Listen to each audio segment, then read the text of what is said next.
तो hello my dear friends, welcome you all in our new video. जहाँ पे अभी हम बात करेंगे नीट टेस्ट सीरीज के पीवाईक्यू के ऊपर। और ये पीवाईक्यू जो है हमारे कोऑर्डिनेशन कंपाउंड के हैं। जस्ट आपका एग्जाम कुछ ही महीनों में आने वाला है, तो आई होप कि आपका प्रिपरेशन काफी अच्छा जा रहा होगा और ये प्रीवियस ईयर के जो क्वेश्चन है वो आपको काफी ज्यादा हेल्प करेंगे, सो दैट कि आप काफी अच्छा स्कोर कर सको। तो चलिए शुरू करते हैं और वन बाय वन डिटेल में काफी अच्छे से क्वेश्चंस को देखते हैं। सो पहला क्वेश्चन हमारे पास है, type of isomerism exhibited with the compound. Compound हमारे पास क्या है कि क्रोमियम है, जो हमारे पास सेंट्रल मेटल एटम है। उसके अराउंड वाटर के 6 मॉलिक्यूल हैं और क्लोरीन है, ठीक है। उसके बाद दूसरा मॉलिक्यूल क्या है कि क्रोमियम है, उसके अराउंड वाटर के 5 मॉलिक्यूल्स हैं एंड Cl2 और हमारे पास क्या है H2O है, ठीक है। एक सिंगल H2O बाहर है। तीसरा कंपाउंड क्या है, क्रोमियम है, फिर वाटर मॉलिक्यूल्स हैं। वाटर मॉलिक्यूल कितने हैं, 4 हैं और 2 वाटर मॉलिक्यूल हमारे पास बाहर हैं। तो एक चीज आपको समझ में आ रही है कि पहले हमारे पास क्या थे, वाटर मॉलिक्यूल जो कि 6 थे। इस स्पीसीज के अंदर कोई भी बाहर नहीं था वाटर मॉलिक्यूल। इसमें क्या है कि 5 अंदर है ब्रैकेट का और एक हमारे पास क्या है बाहर है, और इसमें 4 अंदर है और 2 बाहर है। इसका मतलब ये समझ में आ रहा है कि जो भी ये आइसोमरिज्म एग्जिबिट कर रहा है कंपाउंड, वो वाटर की वजह से कर रहा है। और इस तरह के आइसोमरिज्म को हम क्या कहते हैं, सॉल्वेट आइसोमरिज्म कहते हैं, है ना। सॉल्वेट आइसोमरिज्म इसको कहते हैं। तो सॉल्वेट हमारे पास बस एक ही ऑप्शन में है, डी ऑप्शन में। तो ऑप्शन डी जो होगा बिल्कुल हमारे पास राइट ऑप्शन होगा, ठीक है। और दूसरा क्वेश्चन क्या करेगा, the value of coordination number Cn of the central metal atom in all these compound is peculiar। तो जैसा कि आप जानते हैं कि Cn जो होता है वो यूजुअली एग्जिबिट करता है कोऑर्डिनेशन नंबर 6 अपने राउंड। तो ऑब्वियसली यहाँ पे क्या होगा, ऑप्शन डी बिल्कुल सही आंसर होगा। अब हम बात करते हैं homoleptic complex from the following complexes is. Homoleptic complex, homoleptic कहने का क्या मतलब कि central metal around, central metal atom के अराउंड जितने भी स्पेसिस लगे हुए हैं वो क्या हो, अगर सेम हो तो उस तरह के कॉम्प्लेक्स हम क्या कहेंगे, होमोलेप्टिक कॉम्प्लेक्स कहेंगे। तो चलिए वन बाय वन हम क्या करते हैं, सबके फॉर्मूले लिखते हैं और देखते हैं कि इसमें किस तरह की स्पेसीज एग्जिबिट करती है सेंट्रल मेटल एटम के अराउंड। तो पहला क्या है, डाई अमीन क्लोराइडो नाइट्रो एन प्लेटिनम सेकेंड। तो हमारे पास क्या है, सेंट्रल मेटल एटम जो है वो प्लेटिनम है। तो हम क्या कहेंगे, सबसे पहले प्लेटिनम लिखेंगे। प्लेटिनम के बाद क्या है, डाई अमीन, है ना। उसके बाद क्या है, डाई अमीन। डाई अमीन कहने का क्या मतलब कि NH3 और NH3 में कितना डाई है, यानी कि 2। उसके बाद क्या है, क्लोराइडो है। क्लोराइडो कहने का मतलब क्या है, इसके अराउंड Cl मॉलिक्यूल होगा। और नाइट्राइटो एन, नाइट्राइटो एन कहने का क्या मतलब कि इसमें जो लिंकेज है प्लेटिनम से वो नाइट्रोजन से है। NO2 में एक नाइट्राइटो एन होता है, एक नाइट्राइटो O होता है। वो मतलब क्या होता है कि सेंट्रल मेटल एटम से जो स्पेसिस जुड़ा हुआ है, जो एलिमेंट जुड़ा हुआ ऑक्सीजन है, तब O होगा। और एन कहने का क्या मतलब कि एन जुड़ा हुआ है सेंट्रल मेटल एटम से। तो इसमें क्या होगा, NO2 हो जाएगा, ठीक है। तो ये इसका क्या हुआ, कंप्लीट फॉर्मूला हुआ। तो इसमें हम देखेंगे प्लेटिनम के अराउंड हमारे पास क्या है, सबके सब डिफरेंट स्पेसीज है, जबकि हमको क्या चाहिए, सबका सब सेम चाहिए। तो ये हमारे पास ऑप्शन नहीं हो सकता, तो ऑप्शन ए हमारे पास गलत। तो हम बात करते हैं दूसरे ऑप्शन की। तो क्या है, पेंटा अमीन कार्बोनेट कोबाल्ट। तो आप देख सकते हैं कि अमीन भी हमारे पास है, यानी कि 5 अमीन और एक कार्बोनेट है। तो इसमें भी क्या है कि NH3 होगा और CO और कार्बोनेट होगा हमारे पास। तो ऑब्वियसली अलग अलग स्पेसीज हैं, तो ये भी हमारे पास राइट ऑप्शन नहीं होगा। तो बात करते हैं कि ऑप्शन सी की। तो ऑप्शन सी में क्या है, ट्राई अमीन ट्राई एक्वा क्रोमियम। तो इसमें देखिए 3 अमीन है और 3 एक्वा है। तो ये भी क्या है कि अलग अलग स्पेसीज है। एक हमारे पास NH3 है 3 और एक्वा यानी H2 हमारे पास 3 मॉलिक्यूल है। तो इसमें भी क्या है, अलग अलग स्पेसीज है। तो ये भी हमारे पास बिल्कुल गलत ऑप्शन होगा। ऑप्शन डी की बात करते हैं। तो पोटेशियम ट्राई ऑक्सलेट एल्यूमिनेट। तो इसका अगर हम फॉर्मूला लिखें तो हम किस तरह से लिख सकते हैं, हम पोटेशियम ट्राई ऑक्सलेट है। तो सबसे पहले हम क्या लिखेंगे, पोटेशियम। और एल्यूमिनेट, एल्यूमिनेट करने का क्या मतलब कि हमारे पास जो कोऑर्डिनेशन स्पेसीज होगा उसके अंदर क्या होगा, एल्यूमिनियम एलिमेंट होगा। और ट्राई ऑक्सलेट हो, यानी कि ऑक्सलेट करने का मतलब कि C2O3। और ये कितना होगा, कितना है, ट्राई यानी कि 3 है ना, यानी कि क्या है, 3 है। तो इसमें हम देख सकते हैं कि एल्यूमिनियम के अराउंड हमारे पास जो जो स्पेसीज लगे हुए हैं, यानी कि ऑक्सलेट लगा हुआ है, वो तीनों क्या है, सेम है, एक ही है। इस वजह से हमारे पास ये जो कॉम्प्लेक्स हुआ ये होमोलिप्टिक होगा और ये अब बिल्कुल सही ऑप्शन होगा। Okay, so the third question is which complex compound is most stable, यानी कि इसमें से कौन सा कॉम्प्लेक्स है सबसे ज्यादा स्टेबल है। तो अगर हम स्टेबिलिटी की बात करें कॉम्प्लेक्स कंपाउंड के अंदर, तो आपको पता है किलेशन जिसको हम कहते हैं, यानी कि CHELATION, यानी कि जिसके अंदर किलेशन होगा, यानी कि सेंट्रल मेटल कोई भी हमारे पास जैसे प्लेटिनम है उसके अराउंड अगर हमारे पास रिंग टाइप का बना हुआ है तो वो स्टेबिलिटी प्रोवाइड करता है, ठीक है। तो इस बेसिस पर हम कह सकते हैं कि जिसके अंदर किलेशन होगा वो काफी ज्यादा स्टेबल कॉम्प्लेक्स होगा, ठीक है। तो अगर हम बात करें इसमें कोबाल्ट है 3 NH3 और 3 NO3 है, ठीक है। दूसरे ऑप्शन बी की बात करते हैं तो हमारे पास क्या है, कोबाल्ट है, कोबाल्ट के अराउंड 2 Cl2 में लगाने हैं और ईएन मॉलिक्यूल क्या है, 2 है, यानी कि इथाइलिन डाइमीन, ठीक है। तो अगर हम इसमें देखिए किलेशन हो रहा है क्योंकि हमारे पास जो इथिलीन डायमीन है वो किस तरह का स्ट्रक्चर बनाएगा, तो कुछ रिंग टाइप का बनाएगा। अगर हम बनाए यहाँ पे कोबाल्ट हो गया और ये Cl और यहाँ पे ये Cl लगाएंगे और ये हमारे पास क्या होगा En और यहाँ पे हमारे पास क्या होगा En। तो अब देख सकते हैं कि यहाँ पे काफी अच्छा खासा किलेशन हो रहा है, तो दिस में भी द स्टेबल कंपाउंड। फिर अगर हम बात करें अमोनिया की, अमोनिया क्या है 6 मॉलिक्यूल उसके अराउंड है, तो ऑब्वियसली इसमें क्या है कि किसी भी तरह का रिंग फॉर्मेशन नहीं हो रहा है, तो ये राइट आंसर नहीं होगा क्योंकि ऑलरेडी हमारे पास रिंग फॉर्म हुआ ऑप्शन है और इसके अंदर भी कोई रिंग फॉर्मेशन नहीं हो रहा है, तो ऑब्वियसली ऑप्शन बी जो होगा बिल्कुल हमारे पास राइट आंसर होगा, ठीक है। तो हम बात करते हैं क्वेश्चन नंबर 4 की, जिसमें हमें क्या करना है कि कॉम्प्लेक्स बताना है कि कौन कौन सा कॉम्प्लेक्स किस आइसोमरिज्म को रिप्रेजेंट करता है। तो जैसे हमने अगर हम बात करें कि यहाँ पे कोबाल्ट है, 5 अमीन है यहाँ पे, और यहाँ पे क्या है कि नाइट्राइटो N है।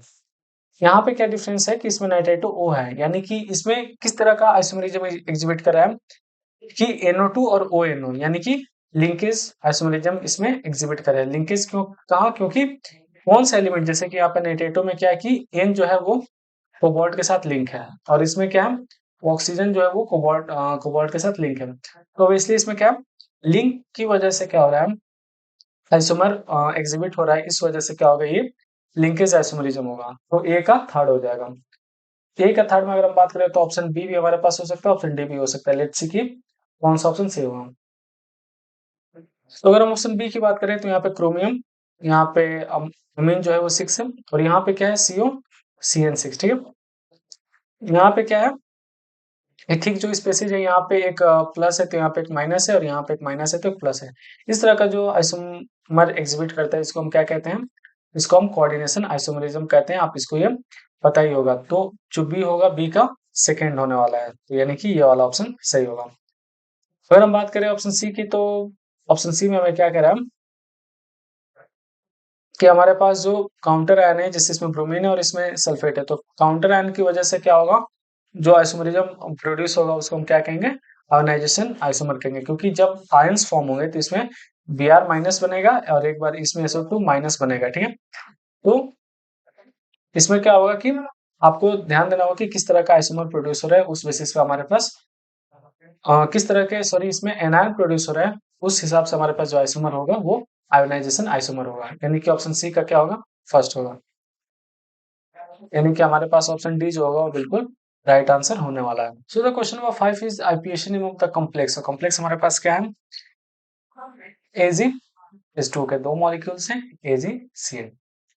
यहाँ पे एक बात आपको समझने लायक है, क्या ये Ag प्लस क्या है, देखिए इसमें क्या होता है कि दो तरह के स्पीसीज होते हैं, एक होता है हमारे पास प्लस, एक होता है माइनस। कौन सा प्लस है कौन सा माइनस है, अगर हमारे पास जो माइनस वाला होता है यानी कि जो एनायन स्पीसीज होती है, उस एनायन के स्पीसीज में क्या होता है कि जो सेंट्रल मेटल एटम होता है उसका नाम हम करते हैं, जैसे कि यहाँ पे सिल्वर है तो इसका नाम हम करेंगे अर्जेंटेट करेंगे, ठीक है।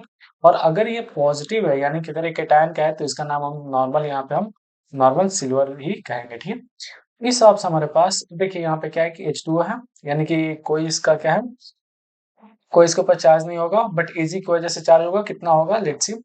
यहाँ पे क्या है कि Ag है Cn2 माइनस है ना, Cn2 है, Cn2 है यानी कि 2 माइनस है, यानी कि 2 प्लस में होंगे तो एक प्लस इसका होगा और एक प्लस इसका डिस्ट्रीब्यूट होंगे, ठीक है। तो यहाँ पे कुछ इस तरह से सीन बनेगा।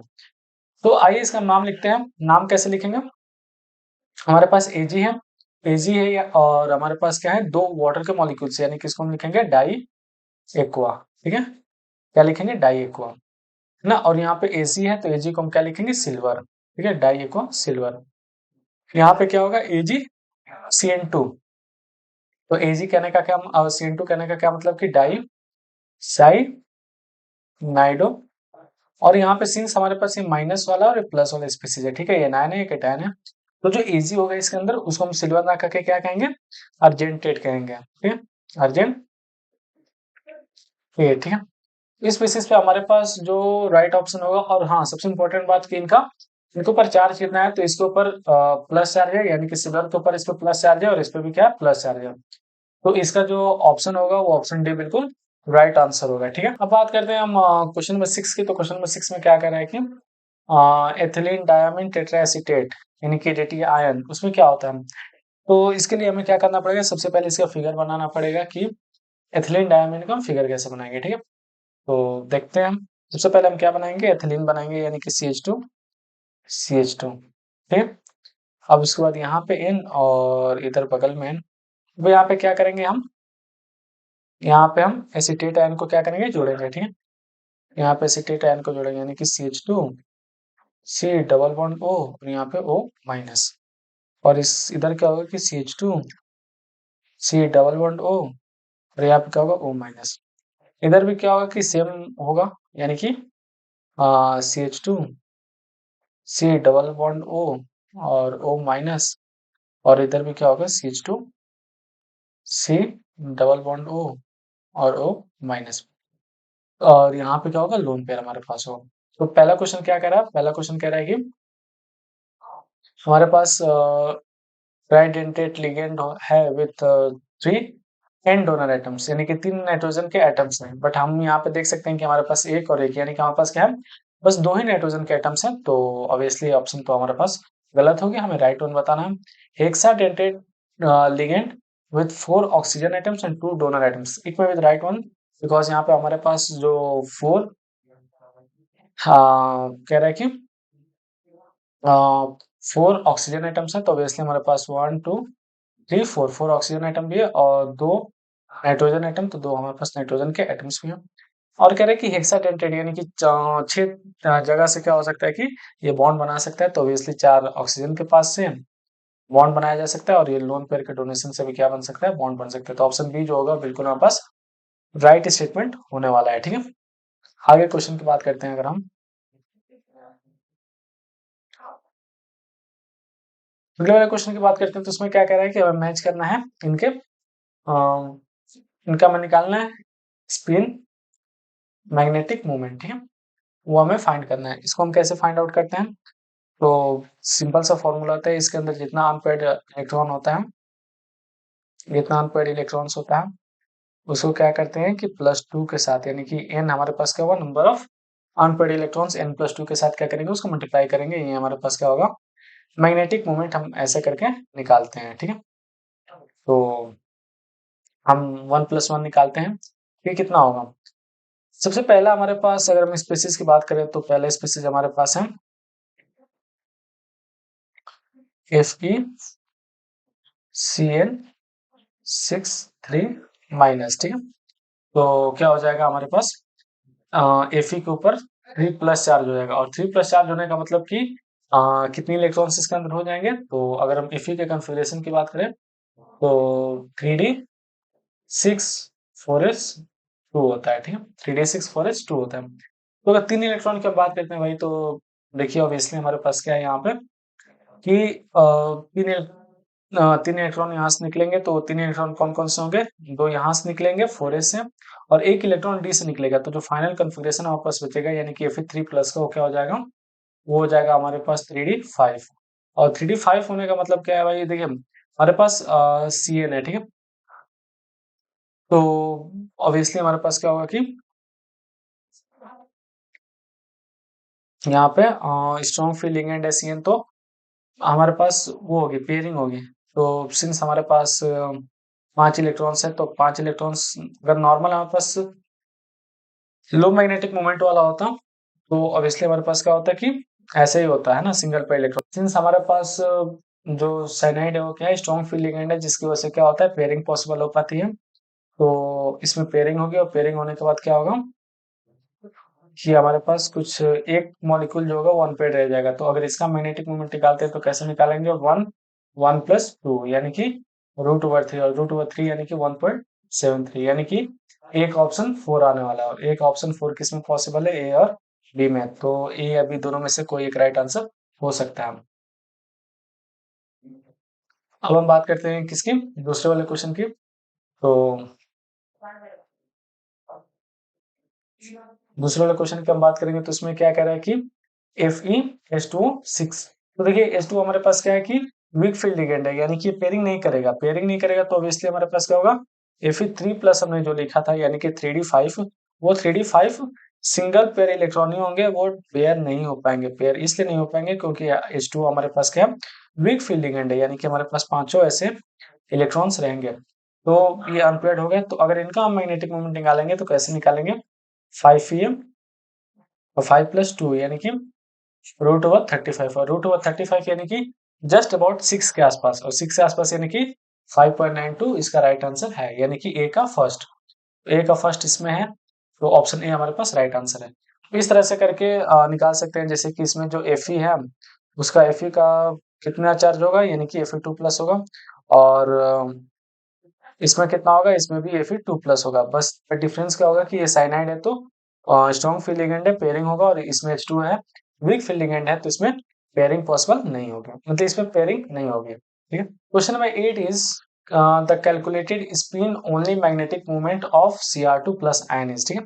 तो Cr2+, तो इसको निकालने के लिए सबसे पहले हम Cr का कन्फिगरेशन निकालेंगे। तो कितना हो जाएगा हमारे पास, 3d4 4s2, ये हमारे पास क्या हुआ, क्रोमियम 3d4 और 4s2 ये होता है, या फिर आप नॉर्मल कह सकते हैं कि 3d5 4s1 होता है। ठीक है।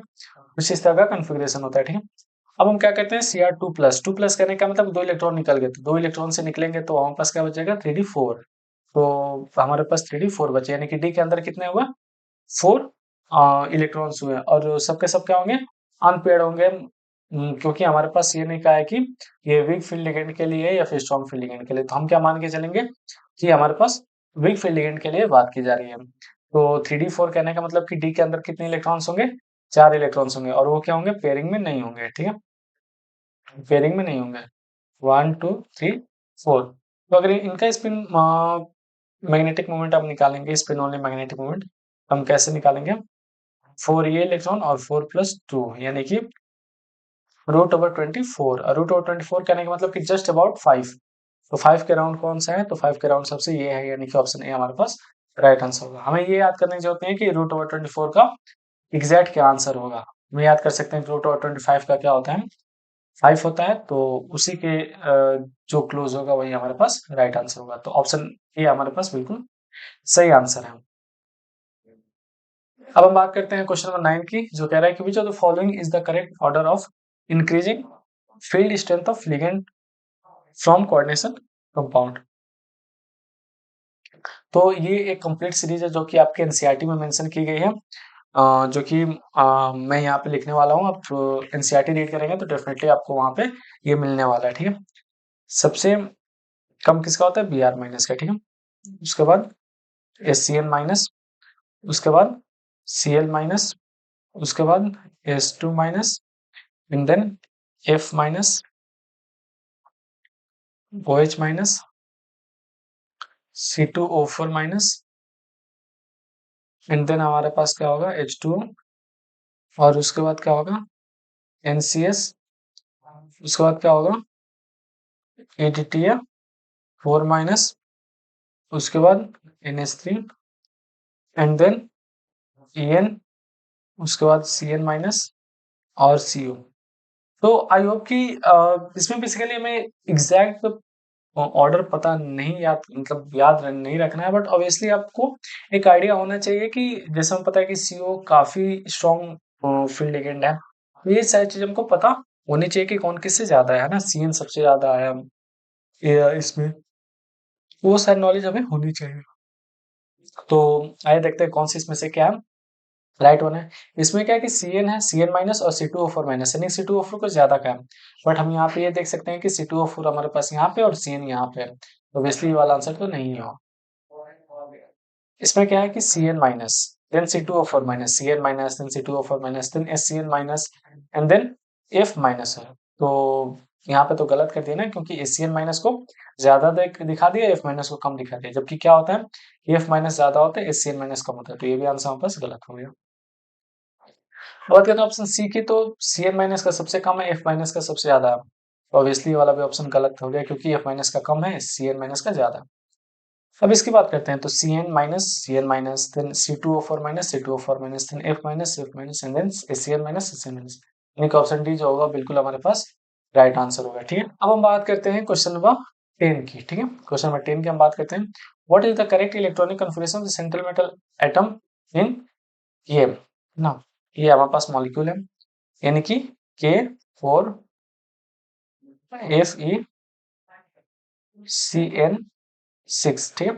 तो ऑब्वियसली हमारे पास देखिए यहाँ पे K4 है, यानी कि 4 माइनस हमारे पास इस स्पेसिस के ऊपर चार्ज होगा। ठीक है, तो अगर हम बनाए कि बाहर से अगर हम एनायन बनाए तो कुछ इस तरह का दिखेगा, FeCN6 4 माइनस, इस हिसाब से हमारे पास जो स्पेसिस आएगा, मतलब जो चार्ज आएगा आयरन के ऊपर, वो क्या आएगा, Fe2 प्लस आएगा, क्योंकि x-6, क्योंकि Cn के ऊपर क्या होता है, -1 होता है, तो x-6 इज इक्वल टू -4, यानी कि x इज इक्वल टू +2, है ना। तो हमारे पास जो Fe होगा, Fe के ऊपर +2 का चार्ज होगा। ठीक है, अब इस बेसिस पे अगर हम बात करें, जैसे कि Fe का हम कन्फिगरेशन जानते हैं क्या होता है, 3d6 4s2, बट यहाँ पे 2 चार्ज हमारे पास निकल जाते हैं, तो हमारे पास जो फाइनल कन्फिगरेशन आते हैं 3d6 आती है। तो 3d6 कैसे अरेंज होगी, ठीक है। सबसे इंपॉर्टेंट बात हम यहाँ पे जानेंगे क्या, T2G जो होता है उसका एनर्जी कम होता है, और Eg जो होता है उसका एनर्जी ज्यादा होता है। ठीक है, T2 के अंदर 6 इलेक्ट्रॉन्स हो सकते हैं, और Eg के अंदर जो होते हैं 4 इलेक्ट्रॉन्स एकोमोडेट हो सकते हैं। अगर हमारे पास स्ट्रॉन्ग फील्ड लिगेंड है तो T2G के अंदर पेयरिंग होगी, और अगर नहीं होते हैं, मतलब वीक फील्ड लिगेंड है, तो Eg में इलेक्ट्रॉन्स जाएंगे। तो यहाँ पे हम T2G से भरना शुरू करेंगे। तो हमारे पास कितने आउटर मोस्ट इलेक्ट्रॉन है, 6 है, यानी कि 1 2 3।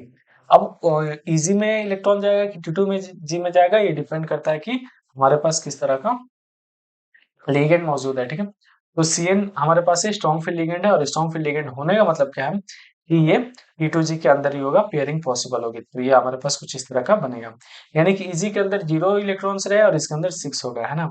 तो T2G6 और Eg माइनस, यानी कि ऑप्शन बी हमारे पास बिल्कुल सही आंसर होगा। बात करते हैं हम क्वेश्चन नंबर 11 के। क्वेश्चन नंबर 11 में क्या कह रहा है कि the geometry and magnetic behaviour of the complex, यानी कि NiCO4 NiCO4, हमें क्या करना है, इसके बारे में बताना है, इसके मैग्नेटिक बिहेवियर के बारे में बताना है, और ज्योमेट्री के बारे में बताना है। देखिए, अगर इसके हम मैग्नेटिक बिहेवियर की बात करें हम, तो मैग्नेटिक बिहेवियर में क्या होगा कि CO के ऊपर 0 चार्ज, क्योंकि हमारे पास सॉरी निकल के ऊपर जो होगा 0 चार्ज होगा, क्योंकि CO जो होता है न्यूट्रल कंपाउंड होता है, तो निकल के ऊपर 0 चार्ज होगा। 0 चार्ज होने का मतलब क्या है कि इसके अंदर इसका जो कन्फिगरेशन होता है क्या होता है, 3d8 4s2। तो ऑब्वियसली हमारे पास जो 3d8 होने वाला है, हम 3d8 जो होने वाला है, इसमें क्या होगा, 1 2 3 4 5, ठीक है, 6 7 8। बट सिंस हमारे पास क्या होगा कि CO स्ट्रॉन्ग फील्ड लिगेंड है, तो स्ट्रॉन्ग फील्ड लिगेंड होने की वजह से क्या करेगा कि ये जो सिंगल इलेक्ट्रॉन है वो इसमें जाएगा, तो पेयरिंग पॉसिबल हो जाएगी, यानी कि पेयरिंग पॉसिबल होगी तो कोई अनपेयर्ड इलेक्ट्रॉन नहीं होगा, यानी कि ये सबके सब पेयर्ड हो जाएंगे, यानी कि जो हमारे पास यहाँ पे कंपाउंड बनेगा वो क्या बनेगा, वो बनेगा डाया मैग्नेटिक। और दूसरी चीज, दूसरे क्वेश्चन में बात करें हम ज्योमेट्री के ऊपर, तो ऑब्वियसली आप देख सकते हैं कि इसकी जो ज्योमेट्री है इसमें कोई लोन पेयर नहीं है, तो नॉर्मली टेट्राहेड्रल ही बनेगा। तो tetrahedral and diamagnetic is the right answer. अब हम बात करते हैं क्वेश्चन नंबर 12 के। क्वेश्चन नंबर 12 में क्या कर रहा है, the type of isomerism shown by complex क्या है, कोबाल्ट Cl2En, है ना, इथाइलिन डायमीन है, तो मॉलिक्यूल है इसका। ये एग्जांपल आपने कई बार देखा होगा अपने लाइफ में, डेफिनेटली आपको पता होगा कि यार En जो है वो तो फिक्स है, बट Cl का पोजीशन चेंज हो सकता है, एक बार 180 और एक बार 90। डेफिनेटली इसकी वजह से जो आइसोमेरिज्म प्रोड्यूस होगा वहां पास क्या होगा, ज्योमेट्रिकल होगा, कुछ इस तरह का बनेगा, आप देख सकते हैं। कोबाल्ट है हमारे पास, ये क्लोरीन है, ये क्लोरीन है, और ये हमारे पास क्या हुआ, En का स्ट्रक्चर बना कुछ, ठीक है,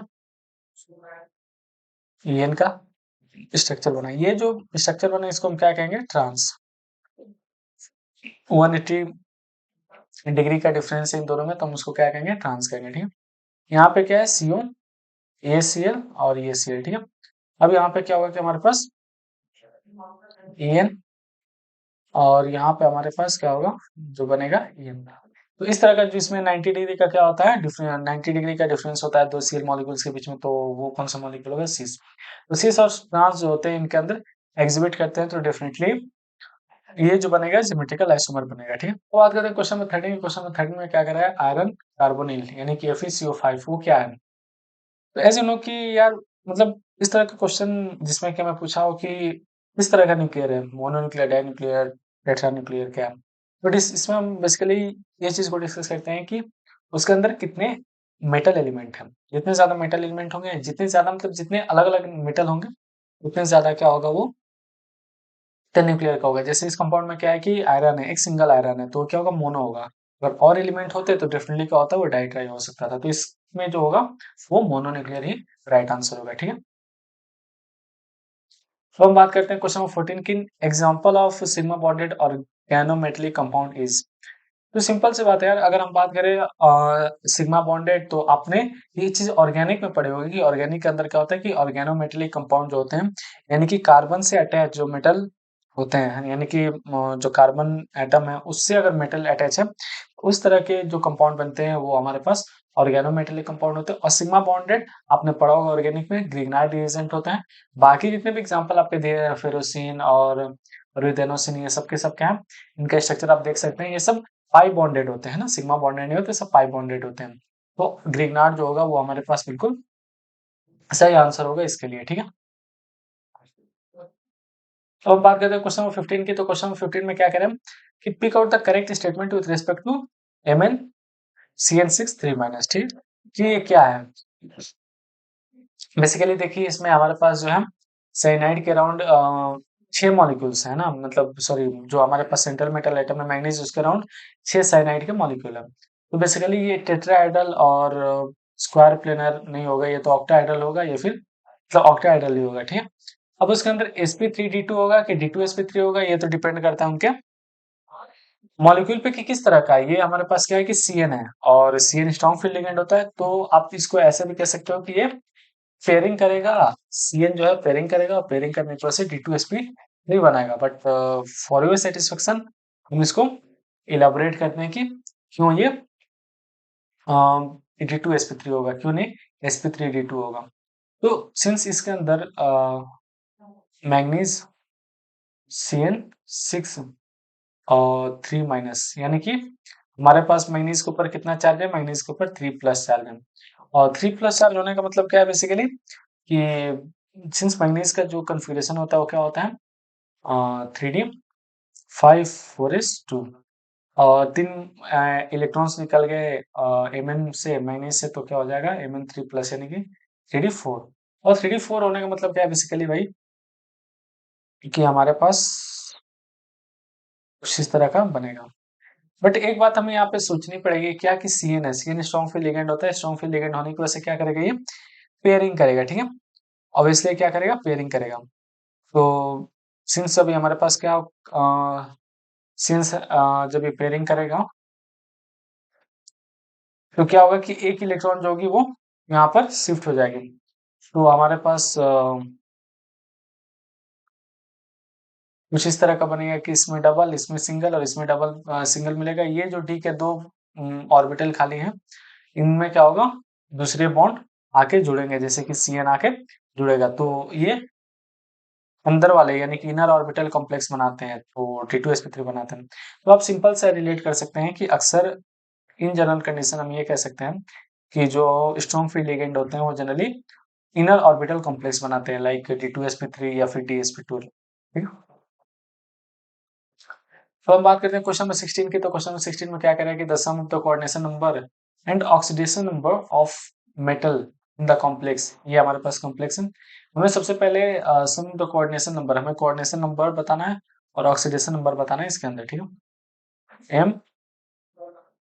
MeN2C2O4, और यहाँ पे क्या है Cl, ठीक है। सॉरी ये ब्रैकेट यहाँ पे है, Cl हमारे पास काउंटर आयन है जो कि बाहर है। तो अगर हमें बताना है इसमें कोऑर्डिनेशन नंबर मेटल के अराउंड, तो आप ये देख सकते हैं कि En हमारे पास कितने हैं, ये बाइडेंडेट होते हैं, एक ही इनका मॉलिक्यूल बाइडेंडेट होता है, यानी कि दो जगह से जुड़ता है। सिंस दो ही इनका मॉलिक्यूल है, यानी कि 4 ये होल्ड किया। ये C2O4 भी बाइडेंडेट होता है, यानी कि दो ये जोड़ दिया, यानी कि 6 और 4 2 कितना हो गया, 6 हो गया। 4 + 2 6 हो गया। अब हम बात करते हैं क्या इनके ऑक्सीडेशन नंबर के ऊपर कि M का ऊपर कितना ऑक्सीडेशन स्टेट है। सिंस ये काउंटर आयन है, ये माइनस है, तो यहाँ पे प्लस होगा। ठीक है, तो हम इस तरह से कह सकते हैं कि M को हम मान लेते हैं कि x है। ये एथिलीन डाइअमीन के ऊपर कोई चार्ज नहीं होता, न्यूट्रल होता है, तो 0 M + 0। और ये C2O4 के ऊपर कितना होता है, -2 चार्ज होता है, तो -2 इज इक्वल टू +1, यानी कि x क्या हो गया, +3, यानी कि जो हमारे पास सेंट्रल मेटल एटम है उसके ऊपर +3 का चार्ज है। और ये क्या है, इसको इसमें ऐड करेंगे तो 9, तो 9 हमारे पास बिल्कुल राइट आंसर होगा। में इन दोनों का समेशन ही पूछा गया इस क्वेश्चन में। अब आगे क्वेश्चन बात करते हैं कि the hybridisation involved in the complex, और सिंस हमारे पास कॉम्प्लेक्स क्या है, NiCl4 2 माइनस, तो एटॉमिक नंबर क्या है, एटॉमिक नंबर हमारे पास 28 है। ठीक है, तो हाइब्रिडेशन किस तरह का होगा, तो सिंस इसमें Ni क्या है, Ni हमारे पास 2+ है। सबसे इम्पोर्टेंट बात क्या है कि Ni मतलब स्ट्रॉन्ग फील्ड लिगेंड से जुड़ा हुआ है, तो या तो sp3 होगा या फिर dsp2 होगा, क्योंकि 4 है ना, इसका कोऑर्डिनेशन में 4 है, तो या तो sp3 होगा या फिर dsp2 होगा। बट सिंस हमारे पास क्या है कि अगर इनका हम कॉन्फ़िगरेशन देखेंगे तो उस हिसाब से dsp2 आएगा। बेसिकली आप पिछले क्वेश्चन से रिलेट कर सकते हैं कि अगर हमारे पास स्ट्रॉन्ग फील्ड लिगेंड आता है तो इनर ऑर्बिटल कॉम्प्लेक्स बनेंगे। इनर ऑर्बिटल कहने का क्या मतलब, कि या तो D2sp3 या फिर dsp2। इस बेसिस पे हमारे पास क्या होगा, यहाँ पे dsp2 बनेगा। अगर आपको सेटिस्फेक्शन इसके लिए चाहिए तो डेफिनेटली मैं इसका एक्सप्लेनेशन आपको देता हूँ कि यहाँ पे जो Ni का कॉन्फ़िगरेशन होता है वो क्या होता है, 3d8 4s2 4s2। But since हमारे पास क्या है कि निकल यहाँ पे अम, दो दो इलेक्ट्रॉन निकल गए, तो क्या हो जाएगा, 3d8 इसका फाइनल आ जाएगा। तो सिंस हमारे पास सबसे इम्पोर्टेंट बात क्या है कि इसमें साइनाइड है, और साइनाइड क्या होता है, स्ट्रॉन्ग फील्ड लिगेंड होता है। तो स्ट्रॉन्ग फील्ड लिगेंड होता है तो क्या करेगा, पेयरिंग करेगा। तो अगर हम बात करें यहाँ पे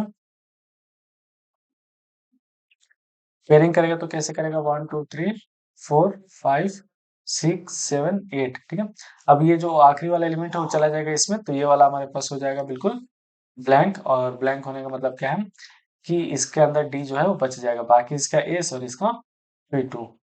तो DsP2 हमारे पास बिल्कुल राइट आंसर है, यानी कि क्वेश्चन नंबर 17 का ऑप्शन जो है वो डी है। तो बात करें क्वेश्चन नंबर 18 की, तो क्वेश्चन नंबर 18 में हमें क्या करना है, इस कॉम्प्लेक्स आयन का नाम देना है। तो चलिए नाम देते हैं। आपको एक चीज पता होना चाहिए यार कि अगर हमारे पास एनायन है, ठीक है, हमारे पास एनायन है, तो डेफिनेटली क्या होगा, वो जो सेंट्रल मेटल एटम है उसका नॉर्मल नाम तो नहीं आएगा, जैसे कि आयरन, सिल्वर, कॉपर, इस तरह का तो नाम नहीं आएगा, उसमें ATE जुड़ेगा। ठीक है, तो ऑब्वियसली हमारे पास एनायन है तो इस आयरन में जो होगा ATE तो जुड़ेगा। तो बेसिकली ये तो सब में जुड़ा है, इसमें नहीं जुड़ा है, तो ये आंसर हमारे पास नहीं होगा। ठीक है, अब दूसरा चीज में हम बात करते हैं, जो है इसका ऑक्सीडेशन नंबर, ये निकाल लेते हैं। तो x -6 क्यों, -6 क्यों, क्योंकि हमारे पास जो CN है, CN के ऊपर माइनस चार्ज होता है, -1, और 6 मॉलिक्यूल है तो -6 इज इक्वल टू क्या हो जाएगा, -3। नहीं, x इज इक्वल टू क्या हो जाएगा, +3। और +3 होने का मतलब क्या है भाई, कि +3 होने का मतलब है हमारे पास 3 चार्ज है, तो ये यानी कि तीनों से ही हो सकते हैं। तो हेक्सा साइनाइड बनेगा। ठीक है, हेक्सा साइनाइड, तो इसमें क्या है, साइनाइटो है, और इसमें क्या है, साइनाइडो है, और इसमें साइनो है, तो साइनो तो होगा नहीं, साइनाइट्रो भी नहीं होगा, इसमें क्या होगा, साइनाइडो, साइनाइडो फेरेट, यानी कि ऑप्शन 3 जो होगा बिल्कुल राइट आंसर होगा इसके लिए। ठीक है,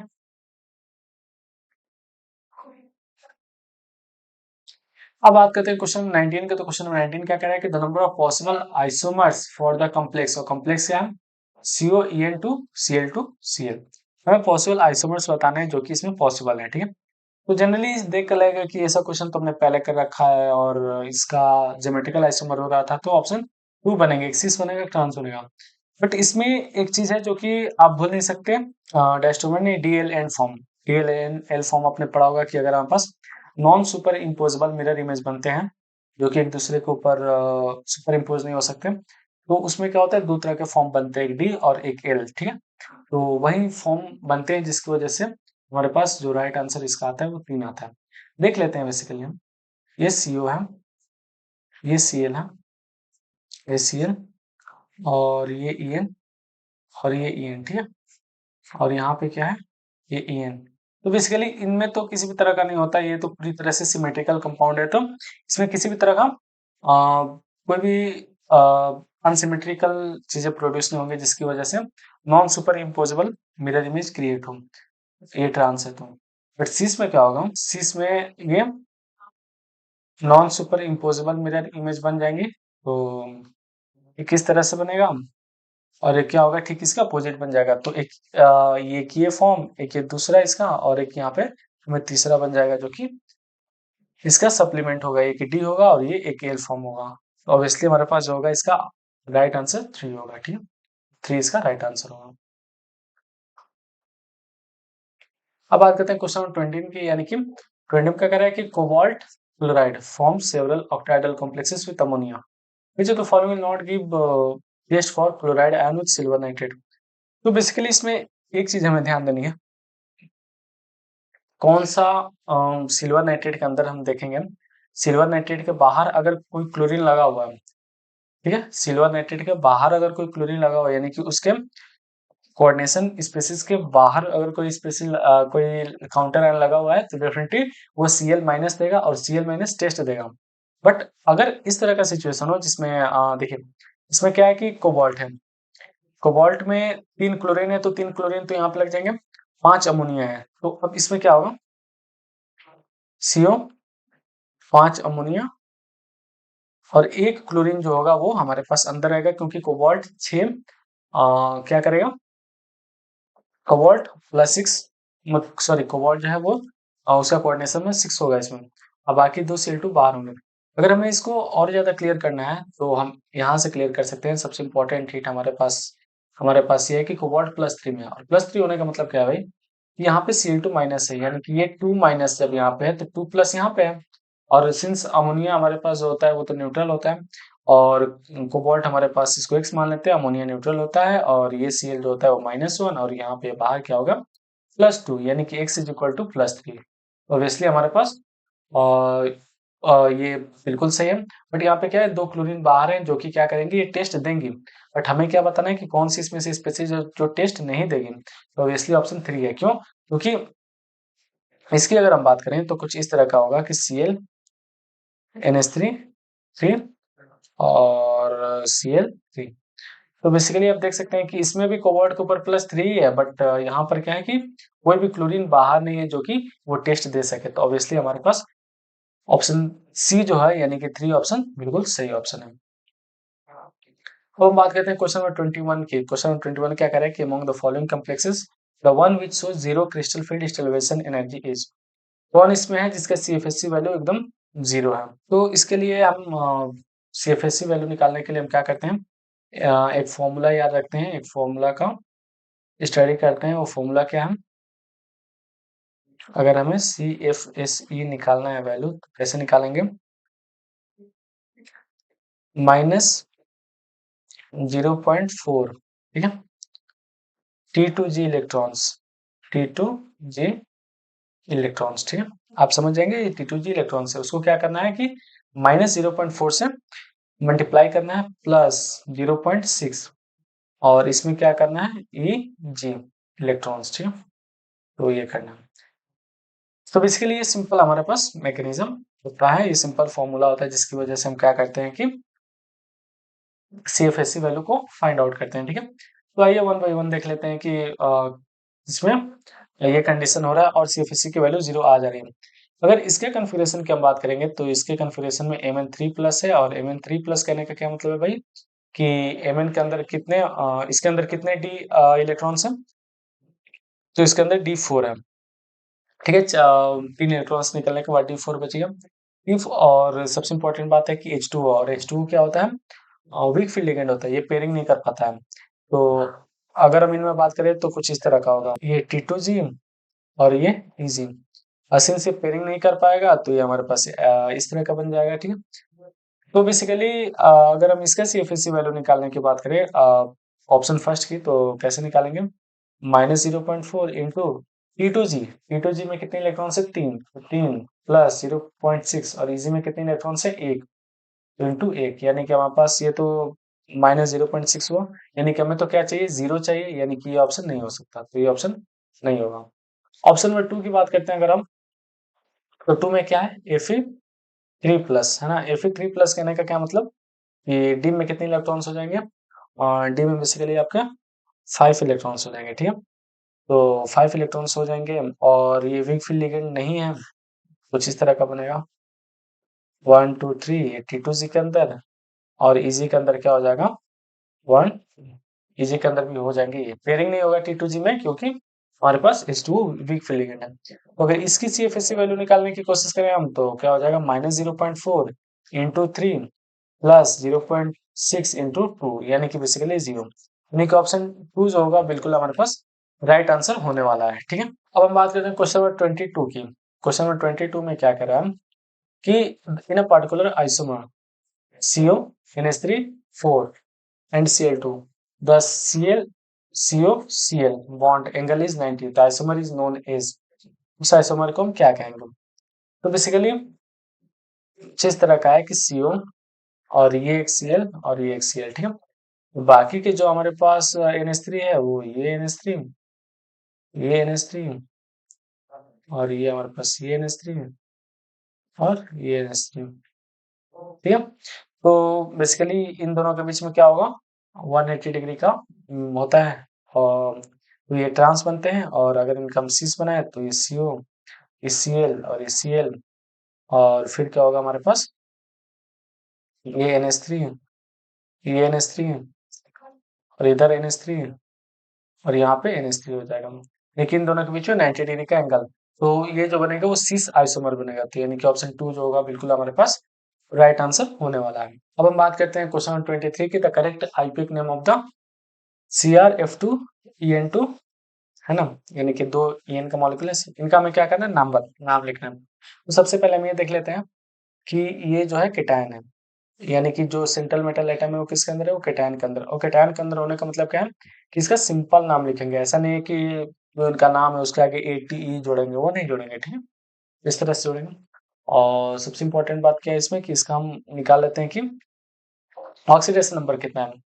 तो Cr का x मान लेते हैं, F2 का क्या हो जाएगा? -2 हो जाएगा, सिंस E2 के पास कोई चार्ज नहीं होता, और ये Cl माइनस और इसके ऊपर टोटल प्लस, यानी कि x जो होगा वो x होगा जो हमारे पास +3 होगा, यानी कि +3 सब में है, ठीक है। +3 तो सब में है, तो सब हमारे पास कोई इसमें से होगा, हम किसी को नेग्लेक्ट नहीं करेंगे, कोई इसमें से तो एक होने ही वाला है राइट आंसर, ठीक है।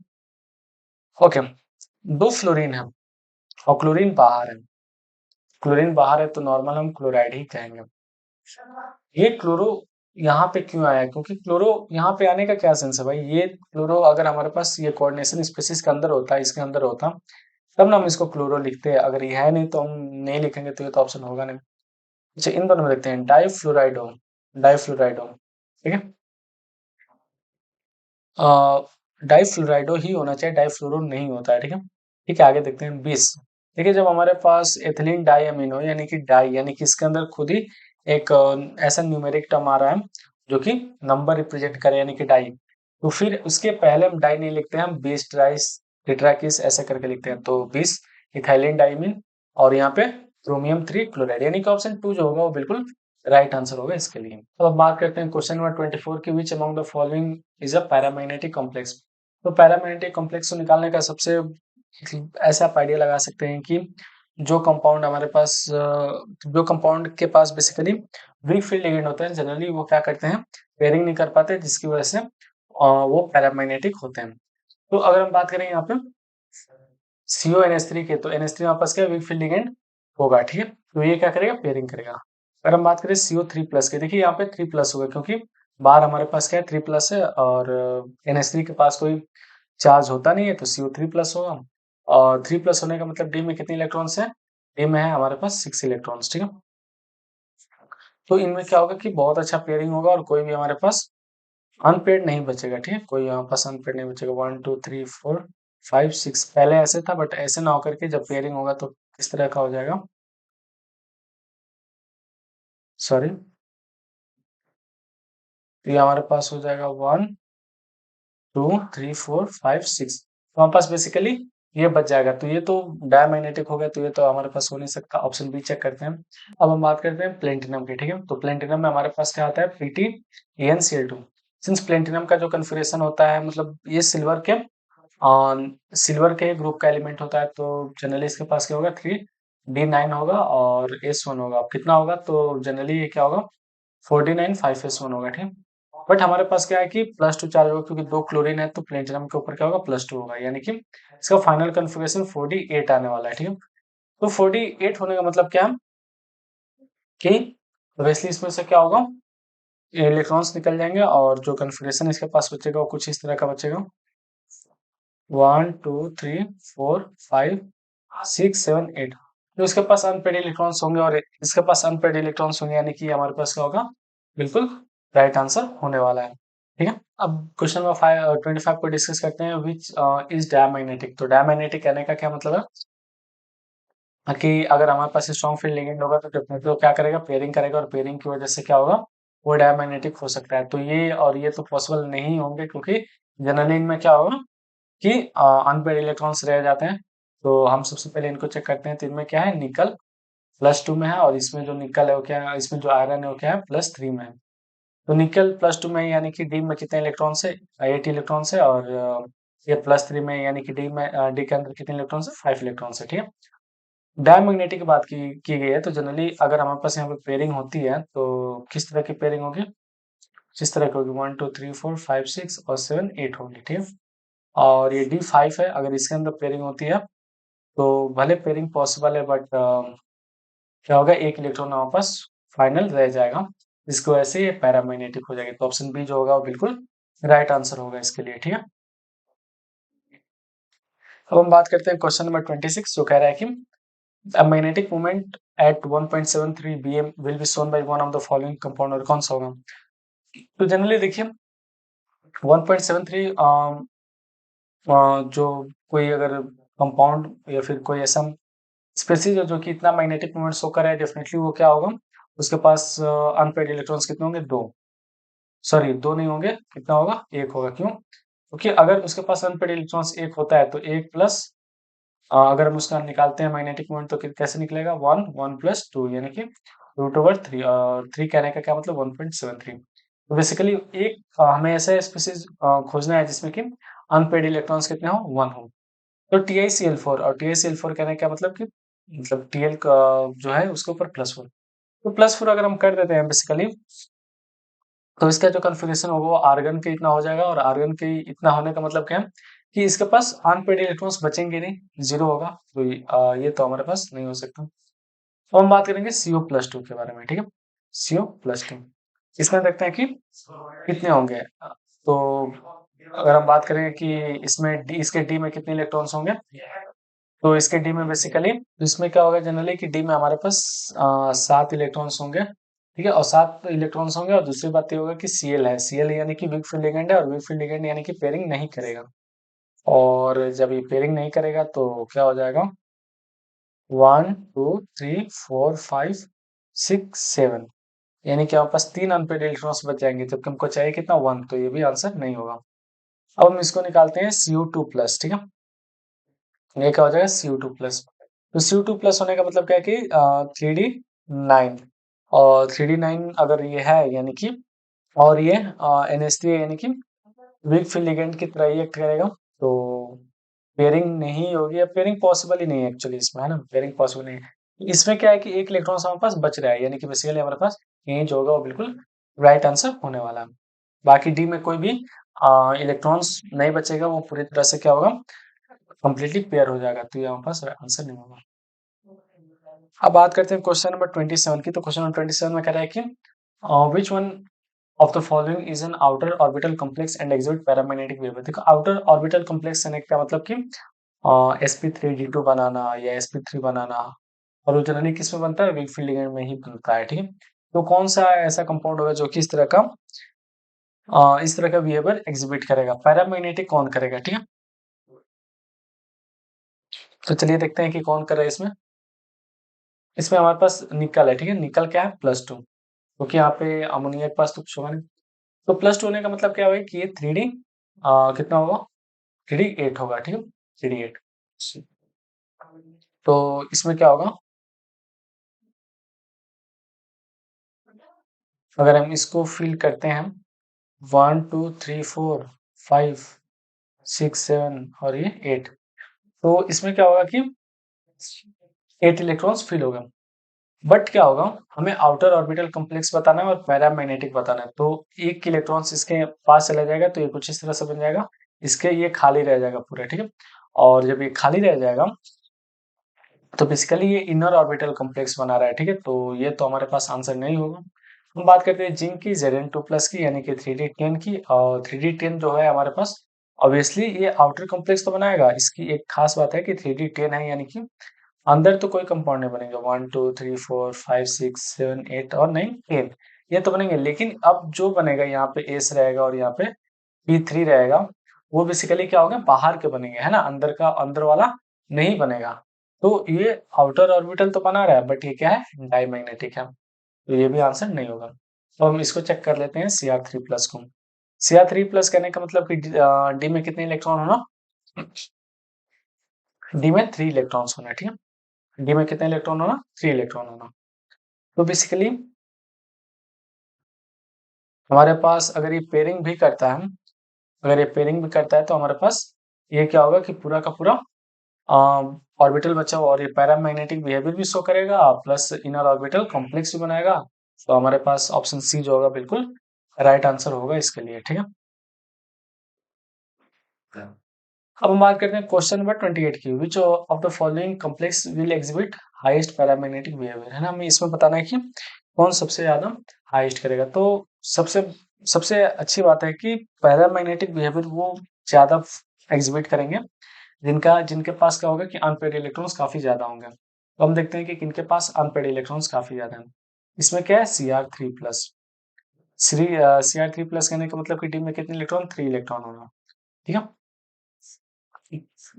और डी इलेक्ट्रॉन्स और 3 इलेक्ट्रॉन्स हमारे पास इसके अंदर है, ठीक है? दूसरा हमारे पास क्या है, CO। तो इसमें CO3+ है, और इसमें क्या है, D6 है, ठीक है? और इसमें क्या है, जिंक, यानी कि यहाँ पे हमारे पास Zn2+ है, यानी कि D10 है। और हमारे पास यहाँ पे टाइटेनियम है 3+, और टाइटेनियम यानी 3+ होने का मतलब डी में 1 इलेक्ट्रॉन है, ठीक है? अगर हमें पैरामैग्नेटिक बिहेवियर शो कराना है इसके अंदर, तो ऑब्वियसली कोबाल्ट जो होगा, कोबाल्ट के अंदर ये पैरामैग्नेटिक बिहेवियर शो करेगा, ठीक है? और सबसे ज्यादा करेगा क्योंकि हमारे पास 4 अनपेड इलेक्ट्रॉन्स होने वाले हैं। तो ऑप्शन बी जो होगा वो बिल्कुल राइट आंसर होगा इसके लिए, ठीक है? हम बात करते हैं क्वेश्चन नंबर 29 की। तो of the following complex and which is diamagnetic, कौन से इसमें से जो डायमैग्नेटिक है? तो बेसिकली आपको एक चीज पता होना चाहिए कि डायमैग्नेटिक वही होते हैं जो कि स्ट्रॉन्ग फील्ड लिगेंड शो करते हैं। तो आप इसमें देखेंगे कि Cn- जो है, यानी कि स्ट्रॉन्ग फील्ड लिगेंड है, तो ये राइट आंसर होगा। जस्टिफिकेशन के लिए हम कह सकते हैं कि Ni जो है वो 2+ है, 2+ यानी कि 3D8 है, और 8 होने का मतलब क्या है कि पूरा का पूरा ये क्या करेगा, 5 6 7 8, और ये भी इसके अंदर चला जाएगा। क्यों इसके अंदर क्यों चला जाएगा? क्योंकि ये डायमैग्नेटिक है। तो ऑप्शन बी इसलिए हमारे पास क्या होगा, बिल्कुल राइट आंसर होगा। बात करते हैं क्वेश्चन नंबर 30 की। तो क्वेश्चन नंबर 30 क्या कह रहे हैं कि the complex platinum PONH3 BrCl ये सब है, will have how many geometrical isomer? तो ये pyridine, अमोनिया, ब्रोमीन, क्लोरीन सब क्या अलग अलग स्पीसीज हैं। यानी कि प्लेटिनम हम अगर मेटल कंसीडर करते हैं तो इसके around A B C D, है ना? हमारे पास 4 अलग अलग तरह के क्या है, कंपाउंड बने हुए हैं। तो अगर हम इनके पेयर बनाते हैं बेसिकली, तो कितने बनेंगे, AB बनेगा और CD बनेगा, ठीक है, एक साथ। और AC बनेगा और BD बनेगा, और AD बनेगा और BC बनेगा। यानी कि बेसिकली हमारे पास क्या है, हमारे पास 3 पेयर बने, यानी कि जो इसके पॉसिबल ज्योमेट्रिकल आइसोमर बनेंगे वो कितने बनेंगे, 3 बनेंगे। तो आई होप कि ये वीडियो से आपको काफी कुछ सीखने को मिला होगा, और ये 30 क्वेश्चंस का काफी हम डिटेल सोल्यूशन किए हैं, तो इससे आपको काफी ज्यादा हेल्प मिला होगा। मिलते हैं अगले किसी और वीडियो में, तब तक के लिए okay bye, take care of yourself and best of luck for your future. Thank you.